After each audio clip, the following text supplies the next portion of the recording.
오늘 수요예배 성취될 하나님의 말씀은 신명기 4장 23절에서 24절까지의 말씀입니다. 구약성경 신명기 4장 23절에서 24절까지의 말씀을 제가 봉독하겠습니다. 너희는 스스로 삼가 너희의 하나님 여호와께서 너희와 세우신 언약을 잊지 말고 네 하나님 여호와께서 금하신 어떤 형상의 우상도 조각하지 말라. 네 하나님 여호와는 소멸하는 불이시요 질투하시는 하나님이시라. 아멘. 함께 인사하면 좋겠습니다. 우리 앞뒤 좌우로 한번 인사하겠습니다. 하나님만 바라봅시다. 오늘 질투하시는 하나님이라는 제목으로 여러분께 말씀을 증거하도록 하겠습니다.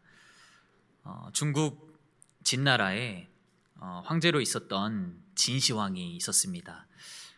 진시황은 중국의 여러 나라들을 통일 왕국으로 이루면서 막강한 권력을 가졌었고 또 매우 유명한 만리장성도 그때 세웠으며 또 여러 이제 발전과 또 도로들을 만들어 나가면서 나라 자체가 굉장히 호황을 이룬 그런 시기를 또 지내는 왕이었습니다.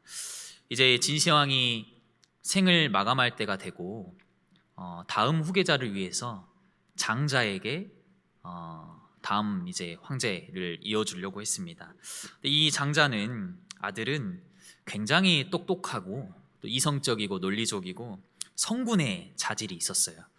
이 진시황의 총애를 받는 다른 이제 정치인들, 진시황을 보좌하는 사람들이 이 아들의 뛰어남 또 성군의 자질을 보고 질투하기 시작했습니다. 그래서 이 정치인들이 장자가 너무 뛰어나니까 저 사람이 왕이 되면 황제가 되면 안 되겠다라는 생각에 진시황이 내린 유언장을 조작을 했습니다. 그래서 그 조작된 유언장에는 진시황의 이 장자 아들은 스스로 목숨을 끊어야 되며 다른 아들에게 이제 황제를 물려줄 거다 이렇게 유언을 조작을 했습니다. 정치인들의 어떤 질투로 인해서 비극적인 죽음이 일어난 거죠. 그 이후로 진나라는 몰락하기 시작했습니다. 그 막강했던 나라가 어떤 한 정치인들의 질투로 또 한 나라가 망하는 그런 발단이 시작된 거죠. 성경에는 가인과 아벨이라는 또 이야기가 있습니다. 가인은 동생 아벨이 하나님이 이 아벨의 제사만 받으시는 걸 보면서 하나님이 아벨의 예배만 인정하시자 가인은 마음속에 뭐가 일어났죠? 질투가 일어났습니다. 그래서 그 질투심에 불타서 결국 동생을 해치는 그런 일도 있었죠. 여러분, 질투라는 것은 조그마한 감정 같지만 엄청 무서운 감정임을 보여줍니다. 우리가 하나님의 성품이란 걸 떠올릴 때 주로 우리는 하나님의 성품에 관해서 사랑의 하나님, 좋으신 하나님, 아버지 하나님, 거룩하신 하나님, 능력의 하나님, 창조주 하나님 얼마나 많이 있습니까? 우리는 이런 것들에 대해 정말 많이 다루지만 우리가 하나님의 성품이란 걸 떠올릴 때 질투하신다고 질투하시는 하나님 이런 부분은 우리가 많이 떠올리진 않습니다.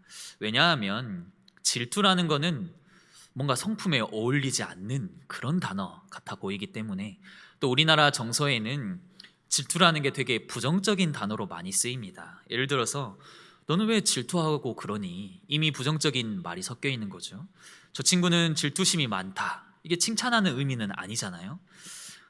그래서 우리는 질투를 안 좋게 보기 때문에 질투하신 하나님 이렇게 하면은 그냥 이렇게 하나님에 대해 잘 언급하지 않고 우리도 또 그 부분을 묵상하지 않는 것 같습니다. 성경에는 하나님의 질투하심에 대해서 하나님의 질투에 관해서 단어가 나올 때 대부분은 우상숭배와 관련이 많이 있었습니다. 나 외에는 다른 신을 숭배하지 말라. 너는 오직 유일하신 하나님만 숭배하라 라고 말씀하시면서 나는 질투하는 하나님이라 그때 질투라는 단어를 썼습니다.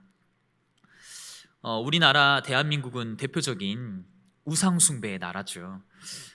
정말 우리나라는 기독교 역사가 굉장히 짧은 나라입니다. 여러분, 우리나라 기독교 역사가 짧다라고 했을 때 그렇게 많이 감이 잘 안 오시지 않습니까? 근데 저 유럽만 예를 들어도 유럽은 이미 기원 후 1세기부터 교회 역사가 시작되었어요. 그러면 우리나라보다 이미 2000년 전 앞서서 기독교 문화가 자리 잡았습니다. 그러면 이 2000년이란 연도는 엄청난 차이지 않습니까? 그만큼 우리나라가 기독교 역사가 짧은데요. 그러면 우리나라는 그동안 뭘 했는가? 그 긴 2000년의 기간 동안, 또 기원 전의 기간 동안 우리나라는 뭘 했느냐라고 했을 때는 바로 우리나라는 우상을 숭배하던 나라였습니다.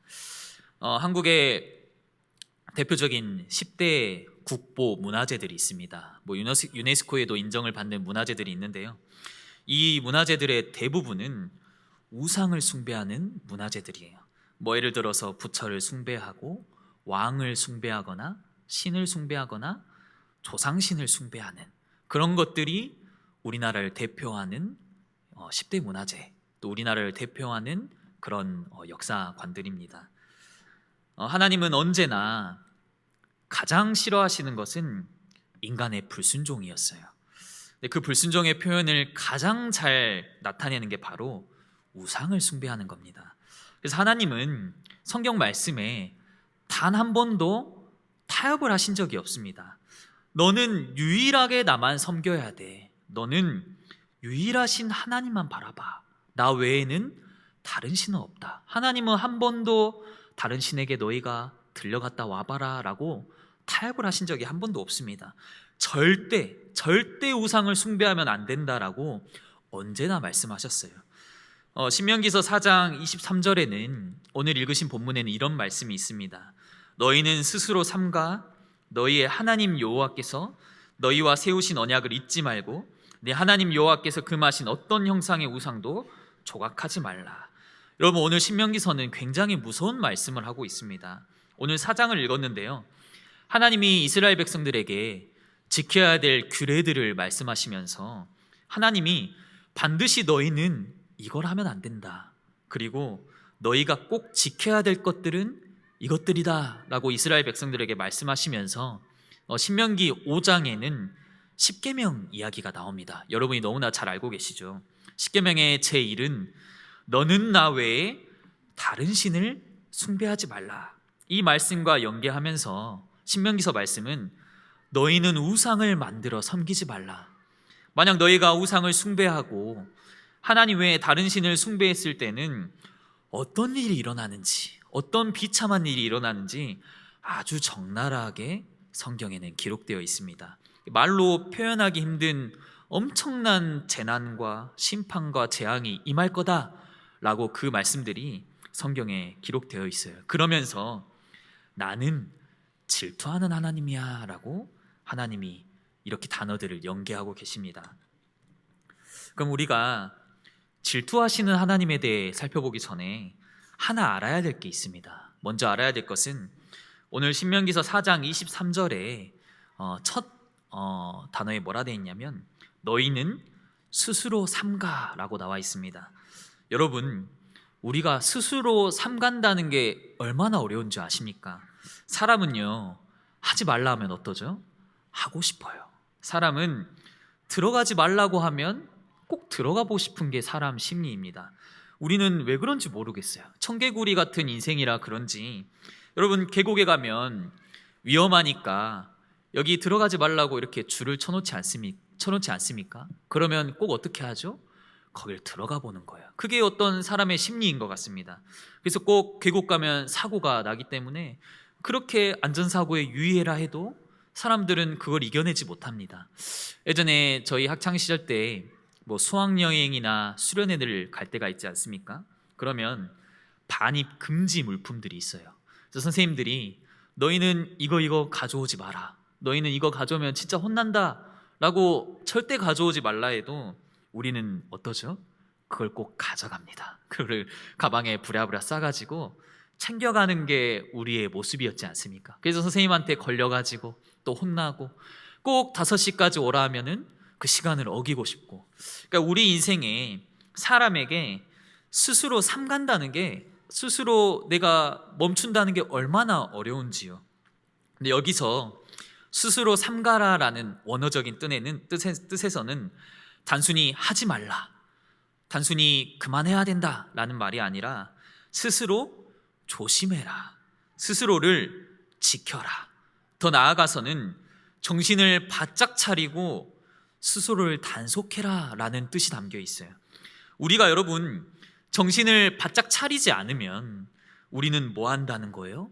언제나 여호와께서 세우신 언약을 잊어버린다. 우리가 정신을 바짝 차리지 않으면, 우리가 스스로를 지키지 않으면, 우리가 스스로를 단속하지 않으면 언제나 하나님 외에 다른 우상을 찾아가게 된다. 그래서 너희는 스스로 삼가야 해, 너희는 스스로를 단속해야 돼 라고 오늘 말씀을 주고 있습니다. 여러분, 그러면 23절에는 어떤 형상의 우상도 만들지 말라고 하셨는데, 여러분 뭐가 형상이고 뭐가 우상입니까? 예전에 종교개혁이 일어나고 중세교회는 그 당시의 교회의 모습은 정말 형상들이 되게 많았습니다. 교회 안에.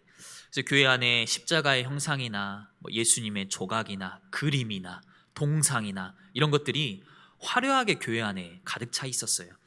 그래서 종교개혁을 일으키고 루터와 칼빈이 나뉘었는데, 루터는 이 교회 안의 형상들에 대해서 호의적이었어요.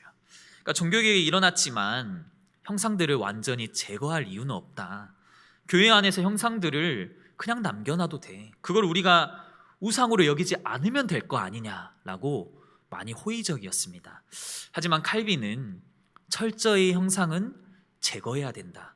하나님을 형상화하려는 그 시도 자체가 죄다라고 표현하면서 교회 안의 모든 조각들, 모든 그림들, 모든 형상들을 다 없애기 시작했어요. 그래서 지금은 칼빈의 영향을 많이 받은 우리 개혁교회 그리고 장로교회는 대부분이 교회 안에 어떤 형상이나 조각들이 없는 예배 공간에 우리가 함께 예배하고 있죠. 근데 여러분, 성경에서 말하는 형상의 우상은 단순히 우리가 돌이나 나무를 조각해서 만든 그런 형상들을 말하는 게 아닙니다. 여러분, 우리가 신명기 4장을 읽었는데요, 신명기 5장 8절을 같이 보기를 원합니다. 십계명 두 번째에도 기록된 내용이기도 하는데요, 우리 신명기 5장 8절을 다 같이 읽겠습니다. 너는 자기를 위하여 새긴 우상을 만들지 말고 위로 하늘에 있는 것이나 아래로 땅에 있는 것이나 땅 및 물속에 있는 것에 어떤 형상도 만들지 말며. 여러분, 뭐라고 하지요? 너희는 자기를 위하여. 여러분, 내가 우상을 숭배했던 건 뭐예요? 나를 위한 우상이란 거예요. 이스라엘 백성들은 착각했습니다. 이스라엘 백성들은 우리가 어떻게 더 하나님을 더 잘 섬겨볼까, 어떻게 하나님이 지금 보이지 않는데 우리가 어떻게 더 하면 하나님과 가까워져 볼까라는 생각 안에서 형상을 만들기 시작했어요. 우리는 지금 눈에 보이는 신이 없는데 우리 눈에 보이는 신을 만들면 우리가 더 마음에 의지가 될 것 같습니다, 더 잘 섬길 것 같습니다 라는 생각으로 형상을 만들었던 거예요. 그러나 형상을 만든 이유는 뭐라고요? 결국 나를 위한, 자기 스스로를 위한, 너희는 너희를 위한 우상을 만들고 있다라고 말씀하고 있습니다. 여러분, 하나님이 형상을 만들지 말라라고 하는 데는 많은 이유가 있죠. 그 중에 대표적인 관점은 하나님은 영이신 하나님이기 때문에 우리는 사실 하나님을 어떤 형상으로도 담을 수가 없습니다. 보이지 않는 하나님을 우리가 어떻게 보이는 형상으로 다 담아낼 수가 있겠습니까?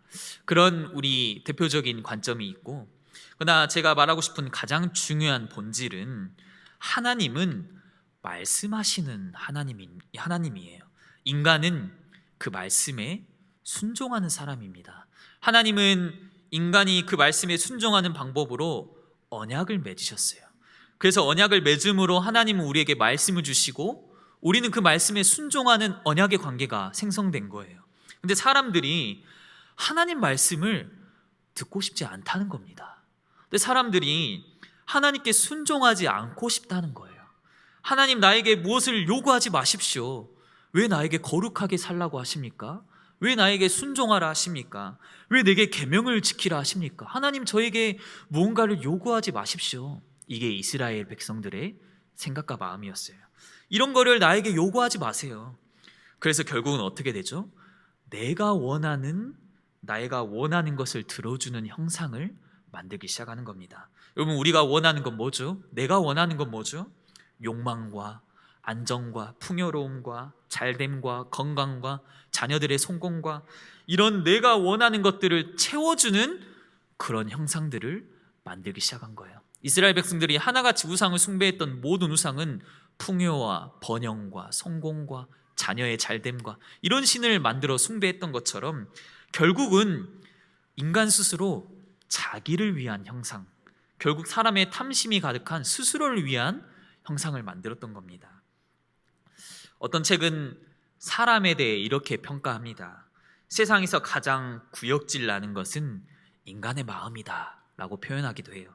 우리 마음이 여러분 얼마나 악한지 아십니까? 창세기 6장 5절에는 사람이 마음으로 생각하는 모든 계획은 항상 악하다, 항상이란 단어 썼어요. 우리가 생각하는 모든 계획이 아무리 선해 보일지라도 하나님 보시기에는 항상 악하다라고 표현하고 있어요.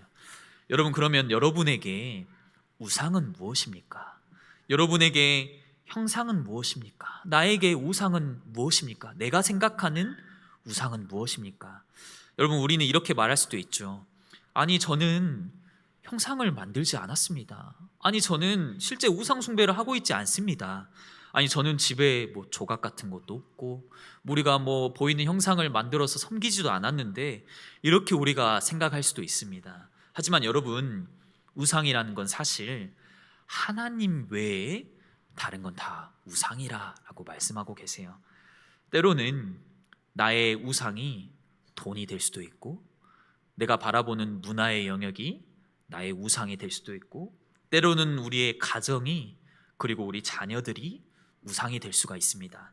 여러분, 우리 다음 세대, 우리 자라나는 후대들은 어떻게 바라봐야 되겠습니까?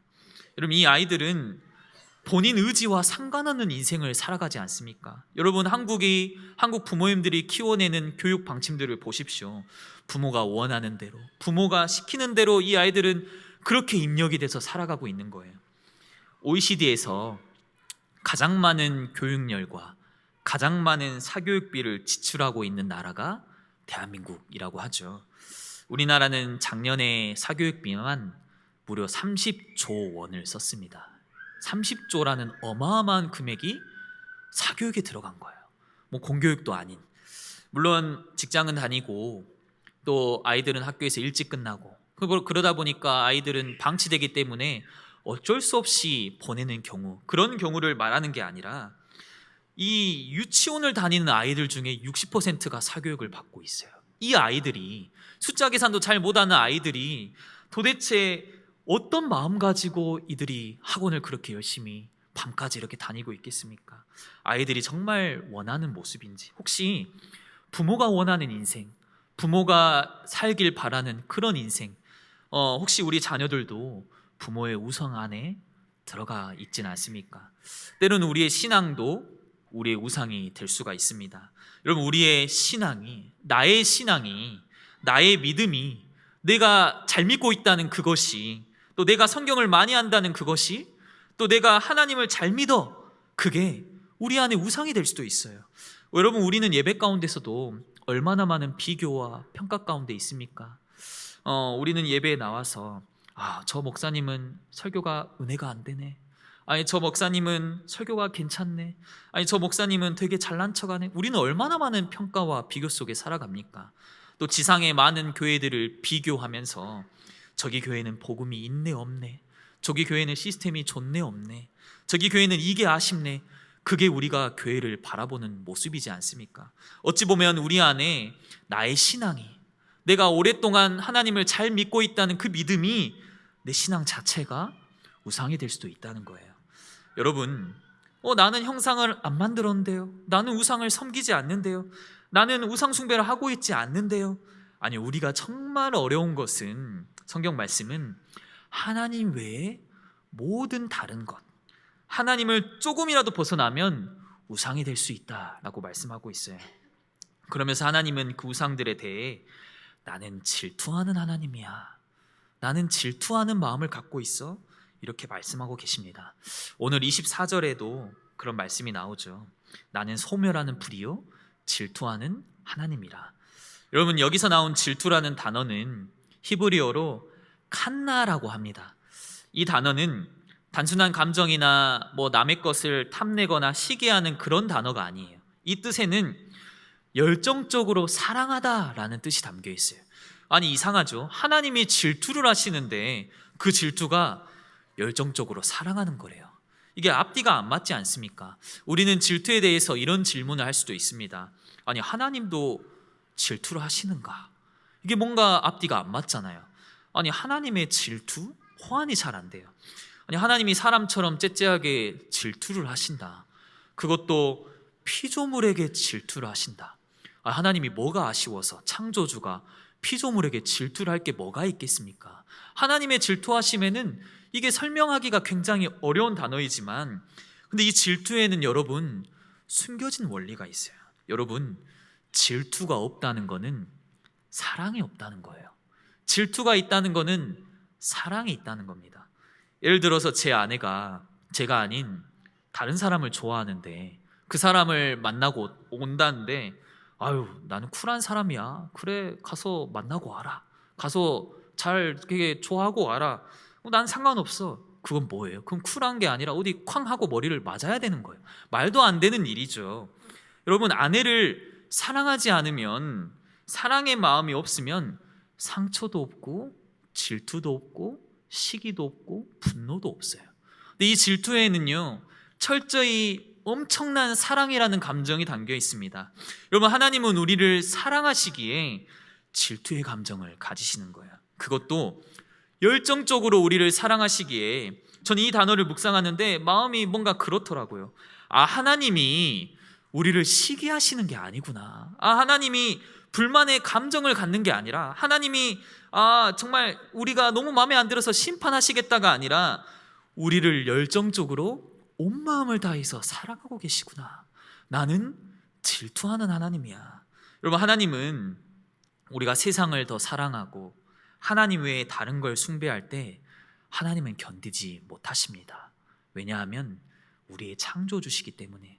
하나님이 견디지 못하신 일이 있다면 하나님을 떠나는 거예요. 하나님이 정말 힘들어하신 일이 있다면 우리가 하나님을 저버리고 다른 것을 바라볼 때입니다. 그래서 여러분, 성경에는 끊임없이 첫 장부터 끝장까지 너가 언약을 떠나면 죽는 거야. 너가 이 언약이란 관계를 깨면, 너가 나를 떠나면 죽는데 너는 왜 자꾸 날 떠나려고 하니?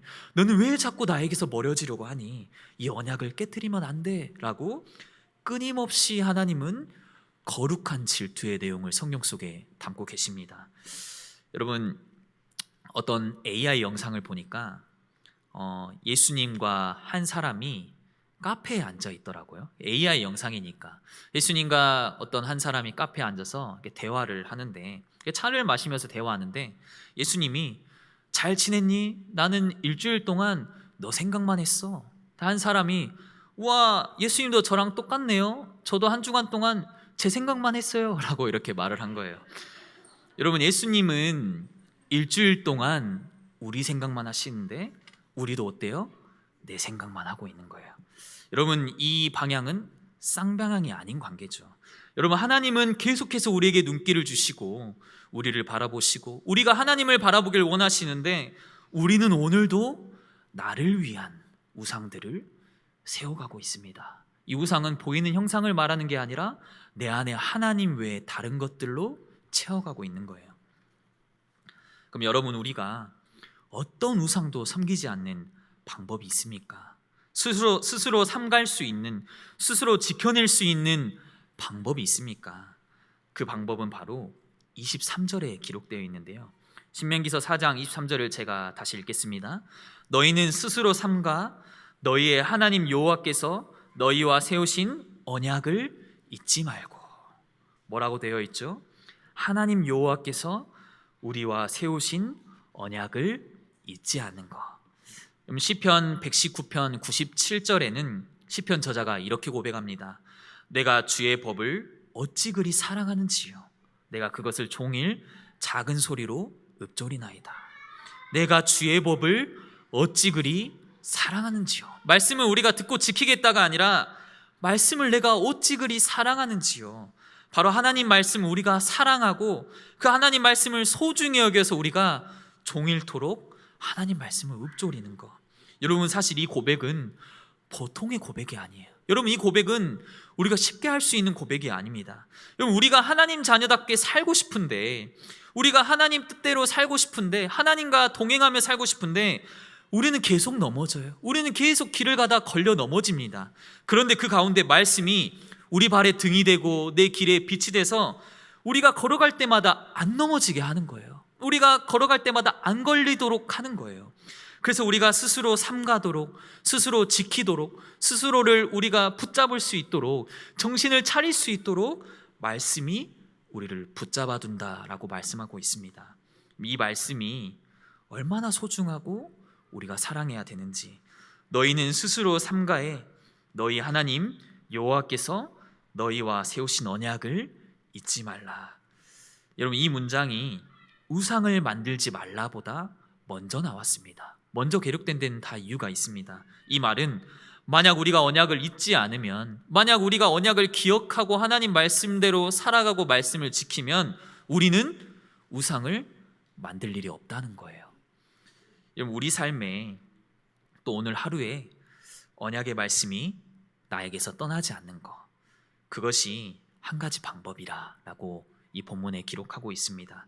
그래서 늘 이스라엘 백성에게 하나님은 무슨 말씀을 하셨죠? 너희는 이 계명을 지켜라. 너희는 이 말씀을 떠나지 말라. 이 말씀이 떠날 것 같으니 너의 손목에, 너의 미간에 표로 붙이고 너의 집 문설주와 바깥문에도 기록하고 앉았을 때든지 길을 갈 때든지 일어날 때든지 뭐 먹고 마시든지 이 말씀을 강론해라 라고 말씀하고 있습니다. 말씀을 마무리합니다. 저는 오늘 결론의 말씀을 전하면서 신명기 4장 23절과 24절의 말씀을 반대로 한번 뒤집어 보고 싶습니다. 이 본문의 말씀을 우리가 반대로 한번 생각을 해보면 좋겠어요. 하나님은 뭐를 하지 말라 말씀하시는데 우리가 이걸 뒤집어서 뭐뭐를 한다면으로 바꿔본다면, 우리가 그렇게 해석해 본다면 어떤 의미가 있을까? 우리가 반대로 해석해서 우리가, 여러분, 이 본문을 우리가 하나님만 사랑한다면, 다른 신과 형상을 다 제거해 버린다면, 우리가 하나님의 은혜를 알고 감사함으로 하나님께 예배를 드린다면 어떤 일이 일어나겠습니까? 질투의 반대의 일이 일어나지 않겠습니까? 뭐뭐 하지 말라, 그것들을 하면 나는 질투할 거다라고 말씀하셨는데 우리가 이것들을 지키고 하나님 앞에 서면 질투의 반대의 일, 여러분, 질투의 반대말은 주로 축복과 찬사와 격려라고 합니다. 질투와 시기의 반대말은 축복해주는 말이에요. 좋은 말을 해주는 거예요. 여러분, 우리가 하나님만 사랑하고 하나님만 섬기면 하나님은 축복하시겠다는 말입니다. 여러분, 하나님은 뭘 아끼시겠습니까? 다 가지신 분인데, 성경에는 하나님을 사랑하고 하나님을 기뻐하고 자랑하는 자에게 얼마나 그 자를 축복할 것인지 그것도 낱낱이 기록하고 있어요. 하나님이 심판에 대한 기록뿐만 아니라 나를 따르고 이 말씀을 사랑하고 계명을 지키는 자에게 얼만큼 축복을 줄 것인지 세세하게 기록해 놓고 있습니다. 어느 정도의 축복이냐? 인생 전체, 그것을 넘어서서 우리 자손 대대로 축복이 임할 것이다. 우리가 하나님 앞에 서면 우리에게 세상이 알 수 없는, 세상은 느낄 수 없는 평안을 우리에게 허락하실 거다라고 말씀하고 있습니다. 여러분, 혹시 여러분들 자녀들이 잠시 방황 중에 있습니까?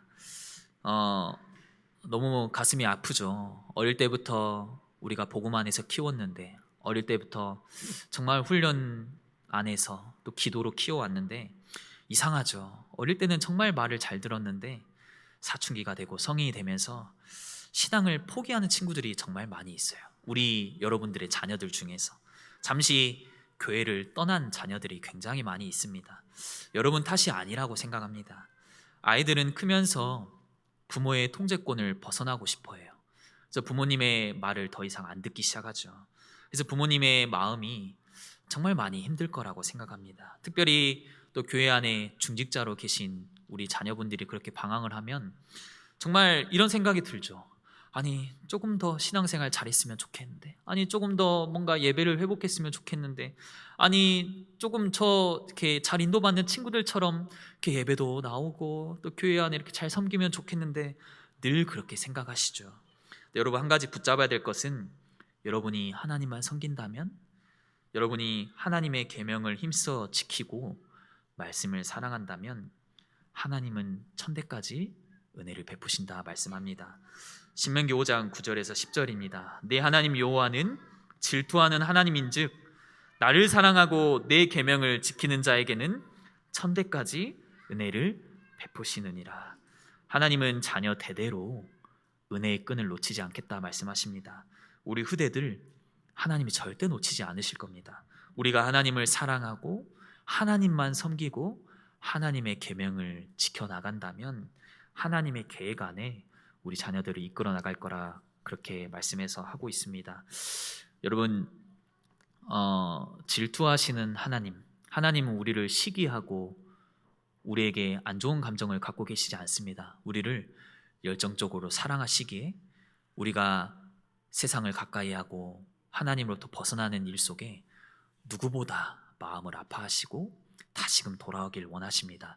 오늘 그 하나님의 성품을 기억하시면서 여러분이 하나님 말씀을 힘써 지키고 여호와의 이 언약을 평생 놓치지 않는, 또 우리 자녀들을 향한 하나님의 언약을 평생 놓치지 않는 또 우리 일교회 모든 성도님들 되시길 바랍니다. 자, 기도하겠습니다.